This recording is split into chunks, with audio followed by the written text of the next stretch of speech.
Umat Tuhan yang terkasih dalam Yesus Kristus, salam.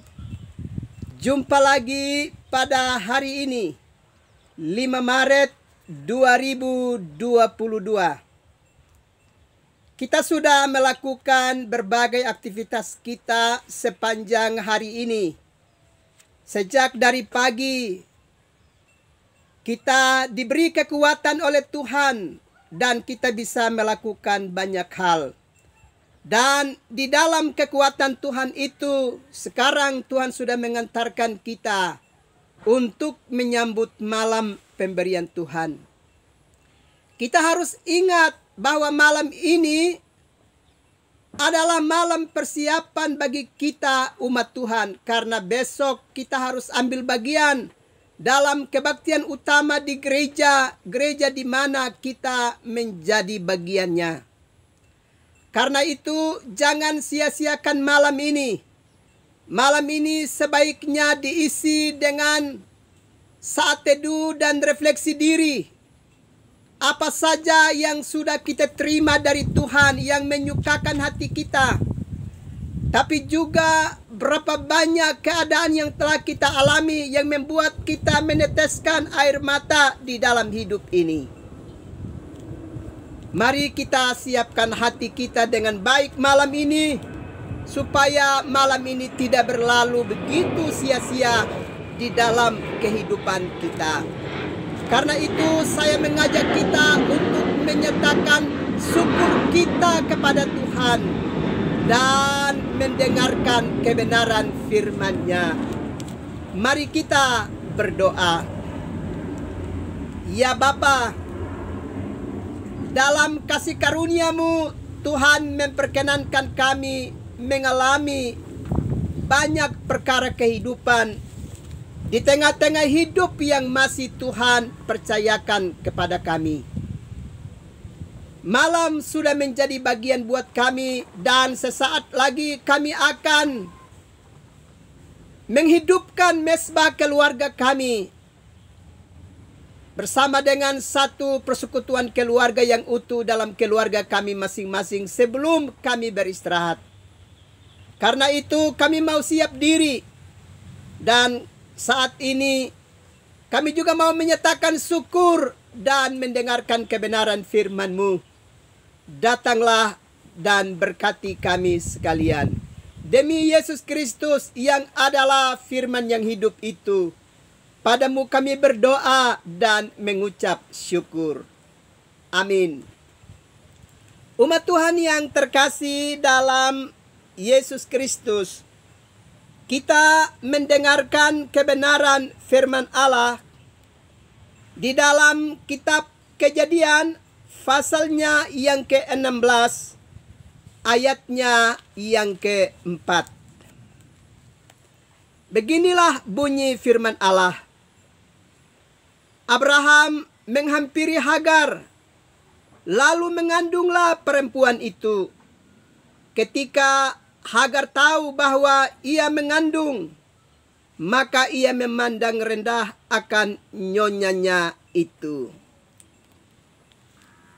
Bapak, Ibu, saudara-saudara yang terkasih di dalam Yesus Kristus. Setiap pribadi bisa saja akan mengalami perubahan di dalam hidupnya. Ada perubahan yang terarah positif, tapi juga ada perubahan yang terarah pada negatif. Karena itu memang sebagai umat Tuhan kita mesti berwaspada, supaya jangan sampai perubahan-perubahan yang kita alami dalam hidup itu tidak lagi mempermuliakan nama Tuhan dan tidak lagi mendatangkan damai sejahtera atas kehidupan bersama. Kita harus berwaspada atas keadaan ini. Sebab perubahan yang akan kita alami yang terarah ke negatif, itu akan terus menggiring kita untuk memiliki roh kesombongan di dalam hidup kita. sehingga kita tidak lagi memandang orang-orang lain yang ada di sekitar kita sebagai bagian kita. Kita akan memiliki perilaku yang menyimpang dari perilaku sebelumnya. Bagian kitab suci yang kita belajar di dalam kitab Kejadian pasal 16 ayatnya yang keempat. Bagian ini mengisahkan kepada kita bagaimana pergumulan yang dialami oleh Sarah istri Abraham itu.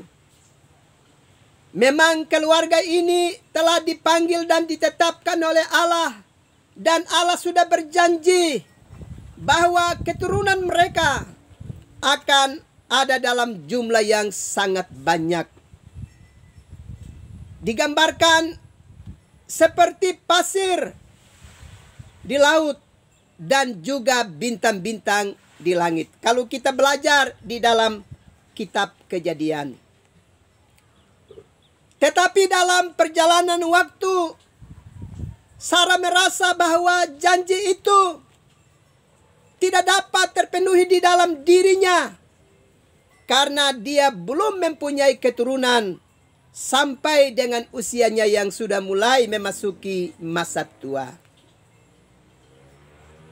Itulah sebabnya Sarah mencoba untuk mencari jalan lain supaya di masa tuanya ada buah hati yang bisa menghibur kehidupan mereka sebagai suami istri dan persekutuan keluarga. Dan jalan yang ditempuh adalah dia memandang hambanya Hagar, perempuan Mesir itu, dan dia meminta kepada suaminya Abraham supaya kiranya Abraham menghampiri Hagar, sebab bisa saja dengan keadaan itu mereka bisa memperoleh anak bagi keturunan mereka untuk menghibur mereka di masa tua. Dan ternyata Abraham pun tidak sabar. Dia segera menjawab permintaan dari istrinya. Tidak ada negosiasi yang panjang dalam kaitan dengan janji Allah untuk kehidupan mereka. Abraham mau memenuhi kebutuhan sang istrinya yang berharap bisa ada buah hati di tengah-tengah kehidupan mereka. Maka Abraham segera mengambil Hagar dan menghampirinya. Maka perempuan itu menjadi hamil. Dalam bagian kitab suci tadi dikisahkan bahwa ketika Hagar tahu bahwa dia sudah hamil dari Abraham, maka dia memandang rendah nyonyanya.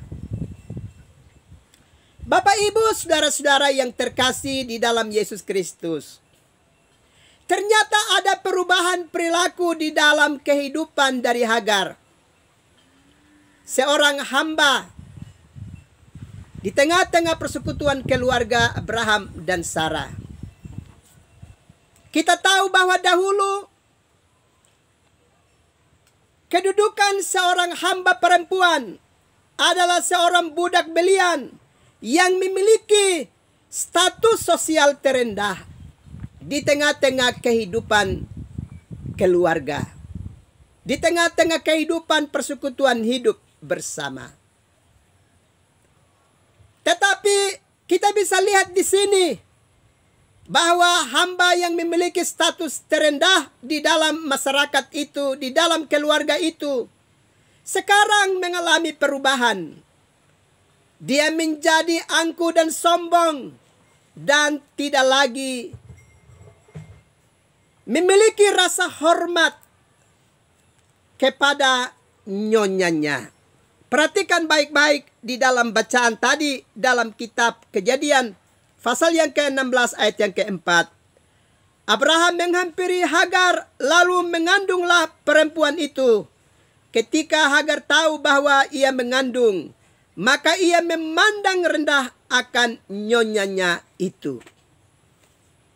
Ternyata ada perubahan perilaku di dalam kehidupan dari seorang hamba di tengah-tengah kehidupan keluarga Abraham.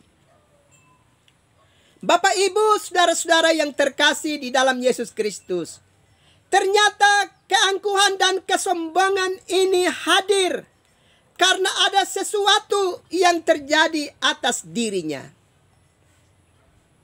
Sebab dengan memiliki anak, maka dia akan menjadi pewaris dari kekayaan dari Abraham. Karena itu kita bisa lihat di sini bahwa ada perubahan perilaku yang dialami oleh Hagar terkait dengan kehamilannya. Karena tentu dia sudah berpikir jauh apa yang akan dia miliki, apa yang akan dia alami, baik oleh dirinya maupun bayi yang dikandung yang akan terlahir di tengah-tengah persekutuan keluarga.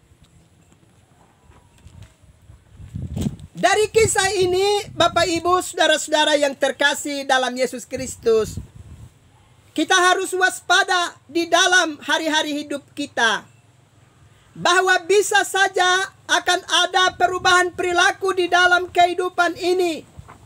Di saat kita sedang mengalami sebuah perubahan di dalam hidup kita, apakah itu perubahan status kita? Apakah terkait dengan kekuasaan atau jabatan yang kita miliki? Apakah terkait dengan berbagai-bagai kepemilikan yang kita miliki di dalam hidup ini? Seringkali kuasa, jabatan, dan hal-hal material bisa berdampak pada perubahan perilaku di dalam diri seseorang. Sebab kita bisa lihat di sini, Hagar tahu bahwa Abraham itu adalah seorang yang kaya raya, yang diberkati luar biasa oleh Tuhan. Dan sekarang dengan kehamilannya dengan Abraham, itu berarti dia sudah bisa dapat berpikir panjang. Ada banyak hal yang akan dia miliki. Tentu statusnya akan mengalami perubahan. Dia tidak lagi akan dipandang sebagai budak belian yang punya status sosial terendah di tengah-tengah kehidupan masyarakat.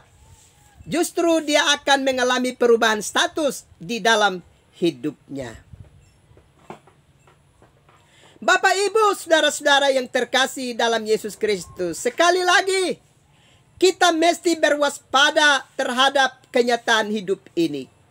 Berhati-hatilah supaya jangan sampai kita mengalami perubahan, tetapi yang ke arah negatif, yang tidak lagi mempermuliakan nama Tuhan dan juga memandang rendah sesama kita, tidak lagi menghormati sesama kita sebagai bagian dari kehidupan bersama. Kita harus mewaspadai ini. Bayangkan seorang hamba perempuan budak belian itu yang memiliki status sosial terendah itu sekarang memandang rendah akan nyonya tuannya.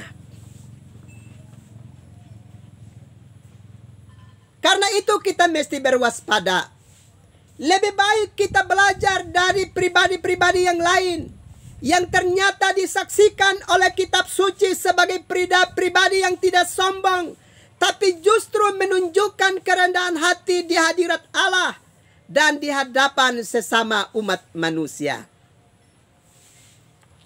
Coba kita perhatikan dalam kitab Yesaya pasalnya yang ke-6 ayatnya yang ke-5. Pada saat Yesaya hendak diberi kepercayaan untuk melakukan sesuatu yang bernilai bagi kehidupan bangsa Israel oleh Tuhan, pada waktu itu Yesaya bukan dengan bangga dan angkuh menerima tugas itu, Tetapi justru dalam kerendahan hatinya dia berkata, celakalah aku seorang yang najis bibir. Bukankah tugas yang dipercayakan kepadanya, apalagi dipercayakan langsung oleh Allah, itu akan membuat status sosialnya akan makin lebih hebat di tengah kehidupan sesama umat manusia yang lain? Ternyata Yesaya memiliki pandangan hidup yang berbeda. Dia pribadi yang rendah hati, bahkan memandang dirinya tidak layak untuk menerima tugas yang besar itu.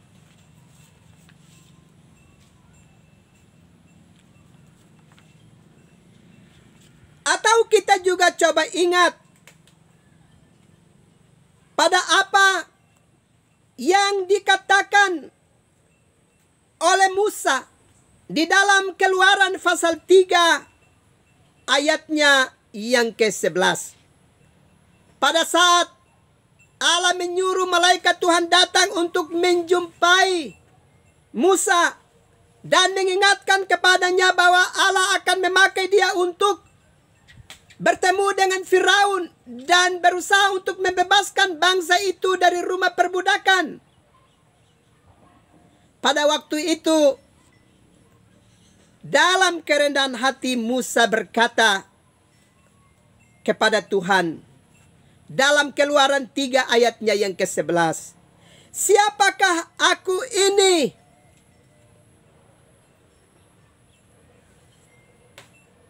Bapak, Ibu, saudara-saudara yang terkasih dalam Yesus Kristus. Atau coba kita perhatikan di dalam kitab Yeremia pasalnya yang pertama ayat yang ke-6. Pada saat Yeremia mau dipanggil untuk diberi mandat yang luar biasa untuk menolong kehidupan bangsa Israel. Coba kita perhatikan di dalam Yeremia pasal 1 ayatnya yang ke-6. Di sana dalam kerendahan hati Yeremia berkata, Tuhan, aku tidak pandai bicara. Sebuah pernyataan yang menunjukkan kerendahan hati dari satu pribadi bernama Yeremia. Atau coba kita ingat Yohanes Pembaptis. Dialah yang buka jalan bagi kedatangan Yesus Kristus. Tetapi pada waktu itu ketika Yesus datang, dia katakan, untuk membungkuk dan membuka tali kasutnya pun aku tidak layak. Atau coba kita baca di dalam Injil Yohanes pasal yang ketiga ayat yang ke-30.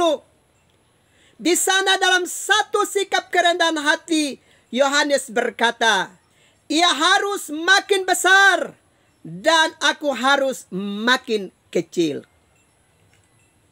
Bukankah Yohanes harus bangga bahwa saya yang buka jalan untuk kehadiranmu? Siapa dulu?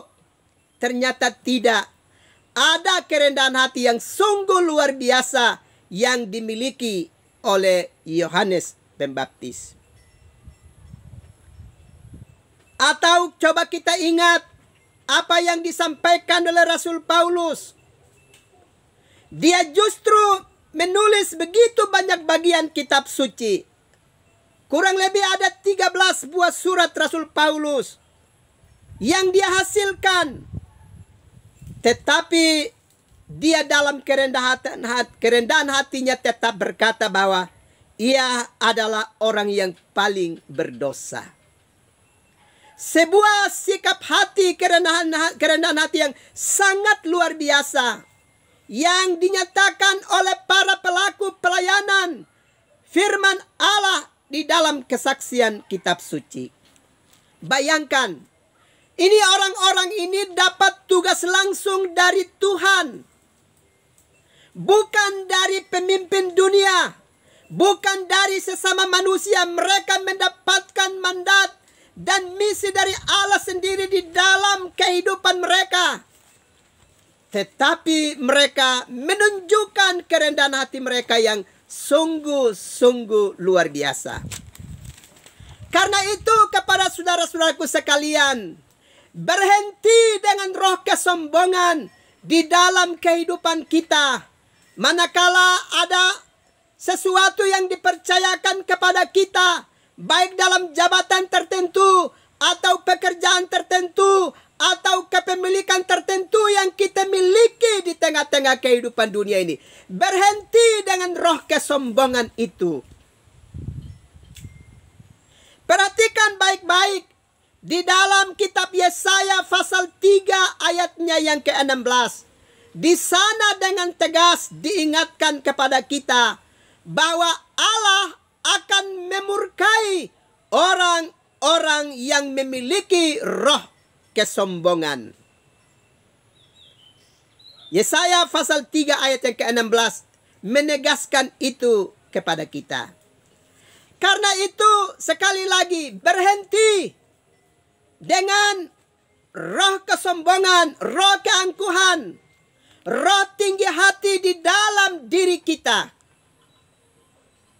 Sebab hal itu akan membuat kita akan makin jatuh dan bisa akan melakukan lagi berbagai dosa yang lain di dalam kehidupan kita. Ingat, sebagai umat percaya sekarang kita berada di minggu-minggu sengsara.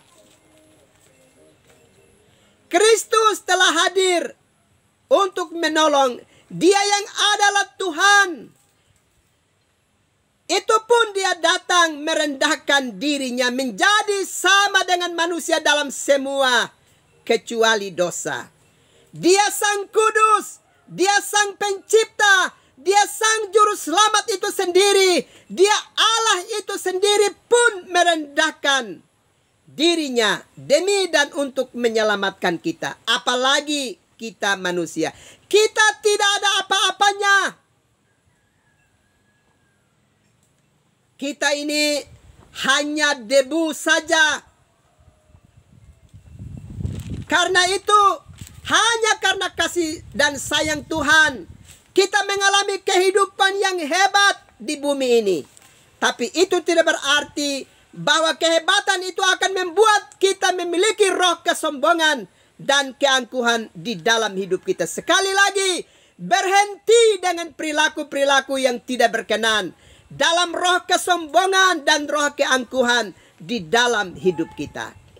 Mari di perayaan Minggu Sengsara ini, duduk di kaki Tuhan, berefleksi, minta ampun kepada Tuhan untuk menjauhkan dari hadirat kita roh-roh yang tidak berkenan di hadirat Tuhan.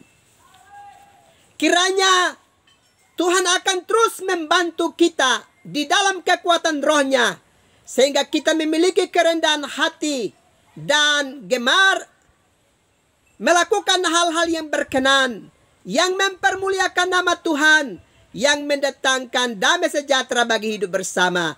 Tuhan memberkati kita sekalian. Amin.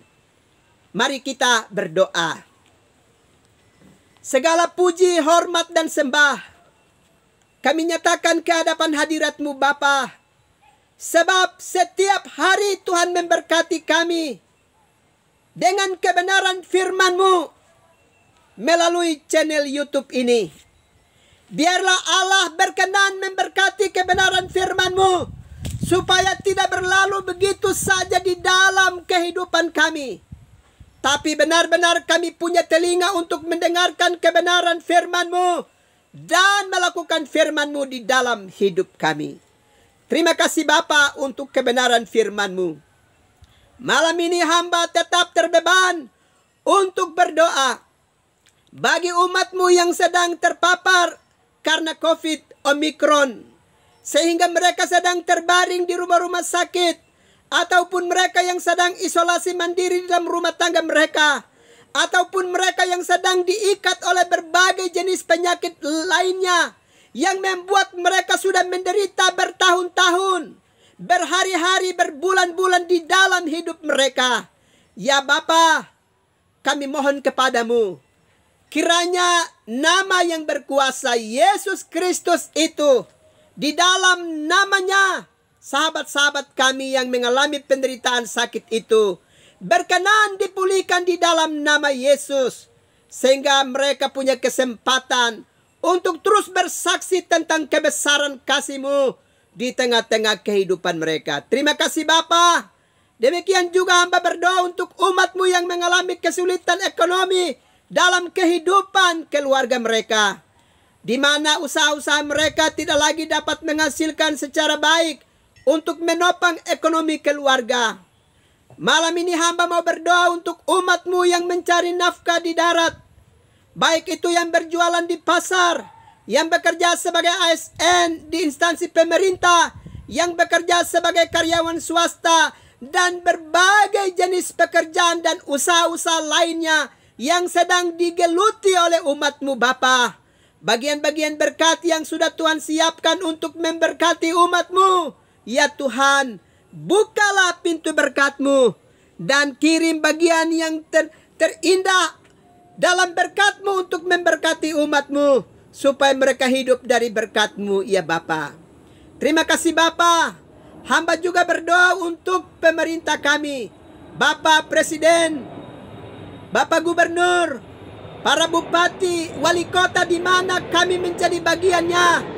Kami mau berdoa, para pemimpin bangsa kami sedang menyelenggarakan kepemimpinan dalam suatu situasi kehidupan berbangsa dan bernegara yang penuh dengan banyak kesulitan dan tantangan hidup. Karena itu, mampukanlah para pemimpin bangsa kami untuk menyelenggarakan kepemimpinan di masa-masa sulit ini. Biarlah di dalam hikmat Tuhan, mereka dapat menyelenggarakan segala hal di dalam pemerintahan di bangsa ini sungguh-sungguh berlangsung dengan baik. Demikian juga semua kami sebagai rakyat yang hidup di rumah bersama Indonesia, di provinsi kami Nusa Tenggara Timur dan di kota Kasih, kota Kupang. Hamba berdoa, tolonglah kami supaya kami hidup menghormati para pemimpin bangsa kami. Juga kami saling menghormati seorang dengan yang lainnya, sehingga kami tidak menciptakan berbagai situasi dan keadaan yang saling menciderai, yang menambah berbagai permasalahan di rumah bersama kami, Indonesia, di provinsi kami, dan di kota Kasih di mana kami menjadi bagiannya. Demikian juga gereja-Mu, di lingkup jemaat, klasis dan sinode, para pendeta, penatua, diakan dan pengajar. Kiranya Allah perlengkapi terus dengan kuasa dan hikmat-Mu untuk tugas-tugas pewartaan dan berbagai upaya untuk menolong umat-Mu hidup dalam kebenaran. Terima kasih Bapa. Demikian juga umat-Mu, mulai dari anak-anak kecil sampai para orang tua yang sudah putih rambut. Biarlah urapan Tuhan turun atas kehidupan umat-Mu. Bebaskan mereka dari berbagai permasalahan hidup mereka, supaya biarlah umat-Mu mendapatkan pertolongan dalam lawatan-Mu. Terima kasih Bapa. Malam sudah menjadi bahagian buat kami. Sesaat lagi kami akan beristirahat. Datanglah, tumpangkanlah tangan-Mu ke atas kami umat-Mu Bapa, supaya kami beristirahat dengan aman. Ini doa kami, ini sembah kami, demi Yesus Kristus yang adalah Tuhan dan Juru Selamat bagi hidup kami. Padamu kami berdoa dan mengucap syukur. Amin. Umat Tuhan yang terkasih dalam Yesus Kristus, selamat malam. Selamat mempersiapkan diri untuk mengikuti kebaktian utama minggu pada hari esok di gereja di mana umat Tuhan menjadi bagiannya. Tuhan pasti terus melindungi dan memberkati umat Tuhan sekalian. Salam.